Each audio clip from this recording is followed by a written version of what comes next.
welcome to Wednesday's One Show with Jermaine, Jenas. And Alex Jones. We're live on BBC One and iPlayer, and we've got loads coming up tonight, including Watchdog and two great guests. Yes, we will be joined by Rebel Wilson, the Hollywood actor who's always putting smiles on our faces, from her breakout role as Bryn in Bridesmaids to hitting the right notes in Pitch Perfect. Two great films. But tonight we'll be seeing a different side to Rebel when she talks about her autobiography that's been making headlines around the world. And joining Rebel is soap star Bobby Brazier. He'll be telling us all about his return to EastEnders and making his debut for England as they take on the rest of the world in Soccer Aid. Oh, indeed. And tackling your consumer issues in Watchdog is Nikki. What have you got for us? Well, JJ, it's a case of sun, sea and stranded holidaymakers tonight. We've been investigating the popular travel website Vrbo. Now, their motto is book with confidence, but we've been hearing from customers who have anything but confidence. And we're talking student loans and why some feel they need a degree in form filling just to get their applications processed in time. And Nikki, haven't you got some news on that story that Matt's been championing as well? Yes, I do. We've got a great result on those fees. Royal Mail has been charging for counterfeit stamps. Ah, brilliant. Thank you, Nikki. And if you want to join in the conversation, do get in touch in all of the usual ways. OK, today sees the start of the BBC's mental wellbeing season, and throughout the month we'll be showing a series of films that shine a light on mental health. Now, our first film in the series is a very powerful watch about an incredible couple who are using their own personal loss as a way to help others. Here they are, sharing their story with Kevin Duala, and a word of warning, some viewers may find the subject of this film upsetting. Michael Mansfield KC is a trailblazing human rights barrister. There is, in fact, clear procedure for all of this. Known for his work on many high-profile cases, like the Bloody Sunday Inquiry, and representing the families of Stephen Lawrence and the Hillsborough victims, amongst many others. For all his experiences in dealing with some of the most shocking injustices in our modern history, nothing prepared Michael for the personal tragedy he endured when in 2015 his daughter Anna sadly took her own life. Anna was 44 when she died. She had a successful career, was married, and a mother of two. There were some signs that she wanted to end it all. She took her life on a Friday and I was due to see her on the Saturday. We were both going to travel down to London and talk through the things that were bothering her. So I have a guilt about that. Anna's father, Michael, and his wife, Yvette, realised there was a stigma around talking about suicide. It's the elephant in the room. I think people are afraid of talking about it. I actually used the word in relation to my daughter's death, and people said, "You've mentioned the word. You've talked about it." That's what's going to help break down the stigma. That's what's going to stop the silence. To try to get people talking, Michael and Yvette set up a charity to support people whose loved ones have taken their own lives. It aims to help people like Carolyn Dibble, who was 10 when her father died. There was no help whatsoever. There's no counselling sessions, no therapy. It wasn't as if you couldn't talk about it, you just didn't. If you'd have had counselling earlier, would it have helped you, do you think? Absolutely. I think even if you think you don't need it, go and get it. I think it's essential. Now, Michael and Yvette's charity are launching an ambitious new scheme. A fleet of outreach vans that will offer people a place to talk. Tony Cash will be one of the drivers. Oh, wow. What have we got in here then, Tony? Basically, it's a quiet space. There'll be a crew of 3 people, all volunteers or helpline, people that have been trained so they know what they're doing, they can listen to you and how to deal with it. We're going to be taken out into the community rather than the community come to us. What I really like is that it's driving around, it's raising awareness, isn't it? Absolutely, yeah. This van has been named Anna in honour of Michael's daughter, and he hasn't seen it yet. And I get the privilege of delivering it to him for the very first time.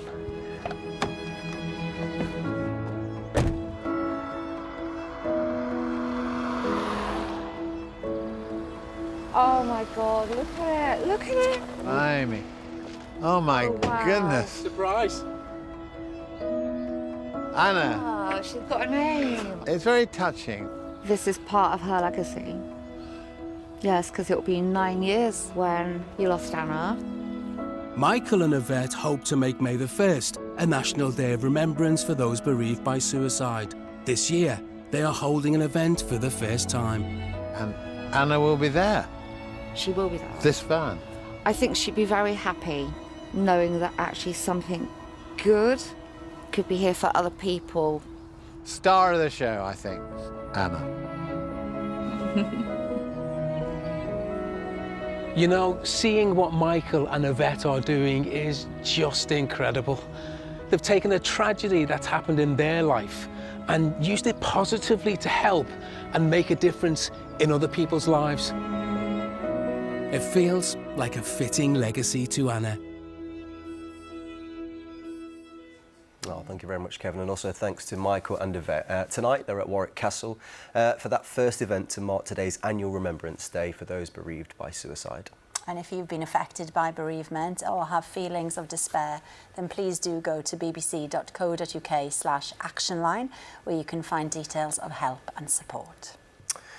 Right, still to come, Nikki will be here for Watchdog and we'll be talking to EastEnders star Bobby Brazier about his long-awaited return to Albert Square.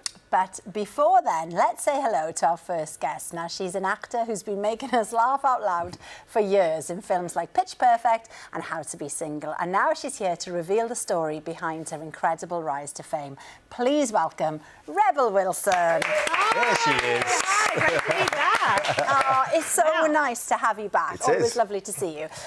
Your autobiography, now then, it's been making headlines around the world. Yeah, just a few. It's just a few. Because of certain laws, we can't talk about some of the subjects, but there is still plenty to get our teeth into. Oh my God, like my book covers so many things that I think people are really relating to. Yeah. Like weight issues and self-worth and fertility, sexuality. Like I just go through the whole gambit, and it's got my whole story from when I was a shy girl growing up in the bush in Australia. Well, shall we start there? Yeah. It's a good place to start. And we were reading about the fact that it was your mum, really, who helped you to find your voice, wasn't it? Definitely. Like, I have to give it up to my mum because she enrolled me in these local drama classes when I was 14.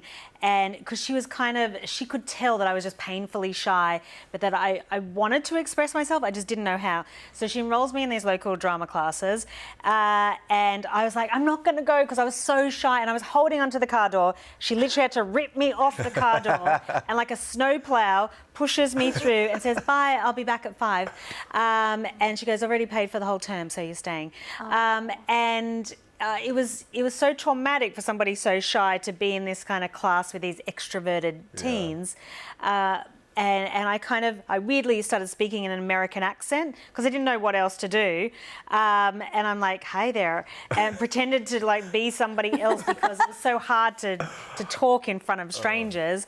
And then slowly but surely, I just started developing self-confidence by going to these classes. So I do, so technically I have my mum to thank for my entire... For the whole thing. I love our differences. You were like, I was like, that's good parenting. Yeah. I used to be so pushing shy as forward. well. Yeah, it's Love it. hard though, isn't it? No, it is indeed. Your mum apparently wasn't like a huge fan of your kind of early comedy work. Like, why was that? Well, okay, so I guess when she put me into the drama classes, it was more just about helping me find my voice and, connect with other teenagers and stuff like that. It wasn't that she thought I'll ever be a professional actress. She first wanted me to be a professional dog shower. That was her dream for me because I come from that. That's dog quite showing niche, family. isn't it? Yeah, I come from a long line of legacy of great dog showers of the British breed beagles. Which are amazing, hunting dog traditionally, and they're just amazing pets. So that was my mum's first dream. Then her second dream was for me to be a lawyer. So I really disappointed her when I said, Mum, I've had a malaria-induced hallucination and I've seen a vision that I'm going to become an actress and I'm going to be great. I had to tell her in the shopping centre about this news and she still went a bit mental. She didn't really... we're a quite conservative family, so she didn't like seeing me on TV swearing. wearing crazy outfits, having my stomach hang out or whatever. Even though to me, I was doing that for comedic purposes. Yeah. She was like, no, but that's my daughter and I don't want you to behave in that way. She's since changed her mind. Once I started getting in Hollywood films and she comes over for the premiere, meets Brad Pitt and stuff, then she changes her mind. I mean, you write in the book as well that she did like, though, Pitch Perfect. You know, at that point, she was like, right, okay. Loved Pitch Perfect because she loves singing as well. And I think I get it from her. And she actually came to the original, we did the a cappella boot camp, which is a whole month before we start filming. And Mum came for the last week of that and got to just be the sole person in the audience for all of us singing our little performances. And she saw the table read and so those movies she approved. She was like, yes. Good. I hear there's a fourth film. Come on. I hope so. It's in development at Universal, so I hope we get the call because we're all just really good friends from those movies. We've done 3 already, and we really want to do more. And so fingers here's crossed. hoping. Yeah. You mentioned one of the big subjects in the book is fertility, and you decided to freeze your eggs. Now, you also talk about the fact that around that time was a big changing point for you in terms of you yourself and how you looked after yourself. Yeah, so I was 39 and I was somebody who really had prioritised my career and not relationships. And so I found myself single, but then like really wanting to have a child. And one of the other girls in Pitch Perfect had said that they'd frozen their eggs and that it was a good experience and that she said it was like the smart thing to do. So I was like, oh, okay, well, I think I'm smart, so I'm going to do it as well. And then I went to see this fertility doctor who looked a bit like Doc from Back to the Future. Just had that vibe about him. And he looked me up and down and kind of said, well, you'd have a much better chance if you were healthier. And that kind of criticism hit me, but I knew he was right. And I knew that even though I was so body positive and loving my life, that I was engaging in some unhealthy eating behaviours. And the motivation for having a child was really the kicker for me to overhaul my life and my health. There's no better reason in a way, I suppose, is there? Thank you very much. We've run out of time and I'm gutted. There is so much stuff to talk about. Yes. There is so much to get into. And you are staying with us anyway, so hopefully we can ask you one more question. Rebel Rising is out now. Yes, as you said, Rebel's going to be staying with us and we'll also be catching up with Bobby Brazier about his return to the square alongside an EastEnders legend. But before that, Nikki's here with advice for anyone booking a holiday online. Yeah, that's right, JJ. It's the eternal question of where to stay when you're away. If you're booking direct with homeowners, then you might choose Expedia-owned company Vrbo. It's an alternative to Airbnb. However, we've been hearing from its customers who, instead of being able to wind down, have been getting properly wound up. Holiday website Vrbo lets people book privately owned homes anywhere in the world. It boasts a book with confidence guarantee, which promises its customers help finding a new booking should anything go wrong with their existing one. But we've heard how the platform's last-minute cancellations and failure to update property availability has left customers with a right headache. James and Mason from London found a place to stay via Vrbo for their trip to Ghana. Neither had ever been to the country before.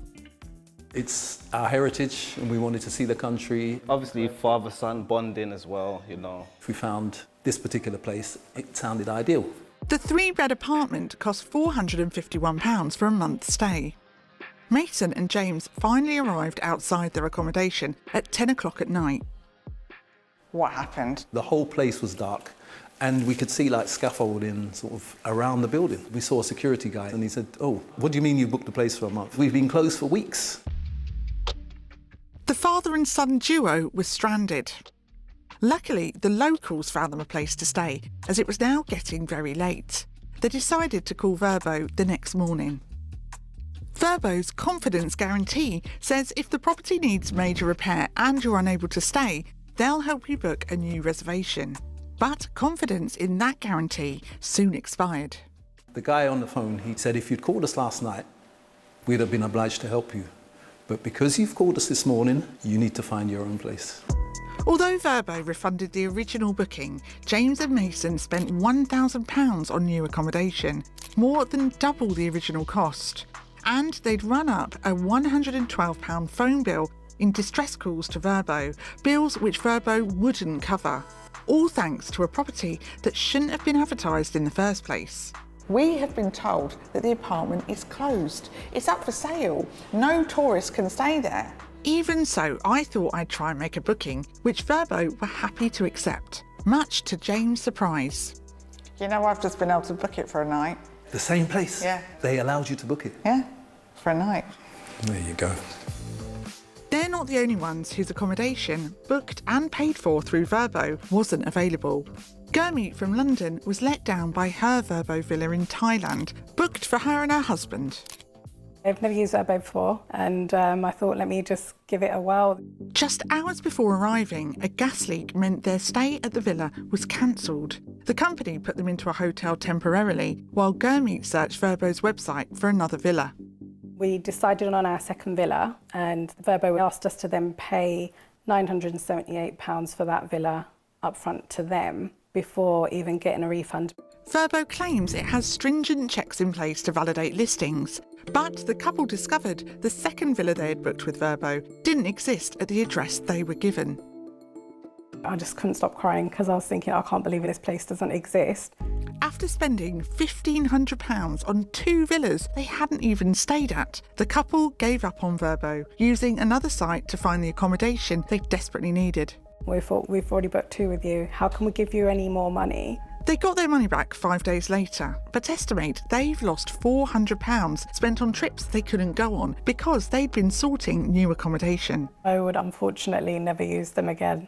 I was really disappointed. We contacted Verbo and it said that whilst it was the host's responsibility to ensure accurate listing information, it does provide regular email reminders to ensure their listings are current and takes action against hosts who don't fulfil bookings. It added that if the issue a customer faces falls under the Book with Confidence guarantee, that it works with the guest to provide lodging assistance. However, this is taken on a case-by-case basis.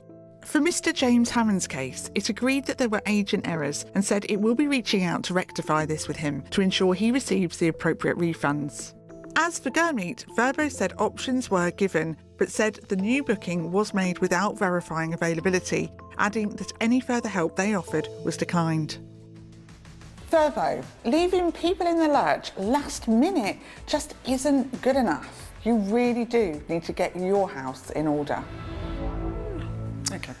Right, Nikki, so if anyone has or is planning to book a holiday, you know, with anyone like the company like Verbo, what advice have you got for them? OK, well, I think this is very important, yeah. Always contact the host through the platform before you book and pay for their property, because you want to check that it exists and that it's available. I mean, personally, I would rather over-communicate and be a bit of a pain, you know, when it over-communicate than not with the host, just to be safe, you know. I agree 100%. Yeah. Right then, exam season is underway. People are starting to think of university, and what is crucial is a student loan. But some people apparently are having some difficulty applying. Yeah, they are out. Unfortunately, some in England have already hit a stumbling block because they're not being able to apply for their loan online with Student Finance England. Now, everyone who has contacted us has been faced with this error message. Oh, see, I can't cope with I know. It's not helpful, is it? No, not at all, especially when they're encouraged to apply as soon as possible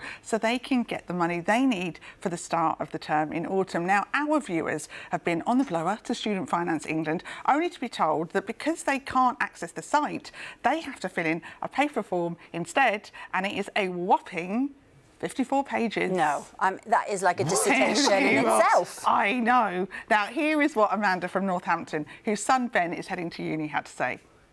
We're just going round in circles, and there's less than a month now to apply to get this funding in place. when's it going to be fixed? When are we going to get answers? Why can't they just be honest? So what is happening, Nikki? OK, well, we got in touch with Student Finance England and it said it knew about the technical problem affecting a small amount of customers within certain postcodes, which it says was down to a third party. But the good news is that it's now been fixed and everyone who's contacted us has submitted their applications. So that's another win for Watchdog. Big win. Guys. Take yeah, it. All day good. long. While we're talking about student loans, if you're a new undergraduate student and you want your money available from the start of term in autumn, then get those student loan applications in by these dates, OK? We've got the 17th of May in England, the 31st of May for Wales and Northern Ireland, and the 30th of June in Scotland. I felt like I was reading some Eurovision results there. You nailed it. So remember, we are here for you. If you've got any consumer issue, no matter how big or small, then we want to hear about it. Watchdog at bbc.co.uk and at BBC Watchdog on all the socials. Right, now, some good news, Yes. I hear, because that story that Watchdog have been chasing, you got some really good stuff for us, haven't you? Yeah, we have, JJ. So, as you know, Matt has been looking into stamps. Now, he found viewers were being charged a £5 fee for receiving letters with counterfeit stamps, even though the sender had absolutely no idea they were fake. And surprisingly, some of these stamps were actually bought from the post office. Now, a few weeks ago, Matt managed to speak to one of Royal Mail's bosses, David Gold, who had this to say. Any viewer who wants to go and buy stamps and be sure that they're buying legitimate stamps, always please buy them from a post office branch or from a high street retailer of repute. Now, the good news is this week Royal Mail has announced it's temporarily suspending the £5 fee while it develops an app to allow customers to check their own stamps. But until then, if you receive letters with a £5 fine, then tell us about it and Matt will be on it like a bonnet. That is a brilliant result. Yeah, Thank you, I know. Nikki. Fantastic. Good news.